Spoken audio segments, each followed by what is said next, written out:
LDF election committee office തകർത്തു. തിരുവനന്തപുരം വലിയതുറ കുഴിവിളാകത്ത് LDF election committee ഓഫീസാണ് കോൺഗ്രസ് അനുഭാവികൾ തല്ലി തകർത്തത്.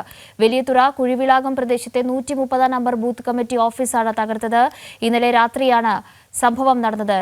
സുലേഖ കൂടുതൽ വിവരങ്ങളുമായി തിരുവനന്തപുരത്ത് നിന്നും ചേരുന്നുണ്ട്. സുലേഖ, ഈ സംഭവം സംബന്ധിച്ച് ഏതെങ്കിലും നിലയ്ക്കുള്ള വിശദീകരണങ്ങൾ ഇപ്പോൾ ലഭിക്കുന്നുണ്ടോ? ഉണ്ടായത് വലിയതുറ കുഴിവിളാകം പ്രദേശത്തെ ബൂത്ത് നമ്പർ 130 എന്നുള്ള ബൂത്താണ് ഇന്നലെ കോൺഗ്രസ് പ്രവർത്തകർ അടിച്ചു തകർത്തത്. വലിയ രീതിയിലുള്ള ഒരു സംഘർഷം സൃഷ്ടിക്കുക എന്നുള്ള ഉദ്ദേശത്തോടുകൂടിയാണ് രാത്രിയിൽ ഇത്തരം പ്രവർത്തികൾ നടത്തിയതെന്നാണ് നമുക്ക് മനസ്സിലാക്കാൻ കഴിയുന്നത്.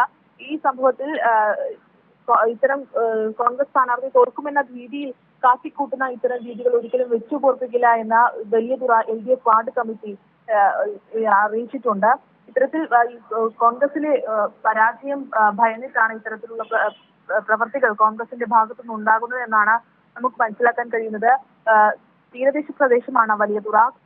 വലിയതുറയിലെ കുഴിവിളാകത്തെ LDF ഇലക്ഷൻ കമ്മിറ്റി ഓഫീസാണ് കോൺഗ്രസ് അനുഭാവികൾ ഇന്നലെ രാത്രി 11 മണിക്ക് ശേഷം അടിച്ചു തകർക്കുന്ന ഒരു സംഭവം ഉണ്ടായത്. വലിയ രീതിയിൽ നേരത്തെയും ഇത്തരത്തിൽ തിരുവനന്തപുരത്ത് തന്നെ ഇത്തരത്തിൽ കോൺഗ്രസ് പ്രവർത്തകർ LDF ബൂത്ത് കമ്മിറ്റി അടിച്ചു തകർക്കുന്ന ഒരു സാഹചര്യം ഉണ്ടായിരുന്നു.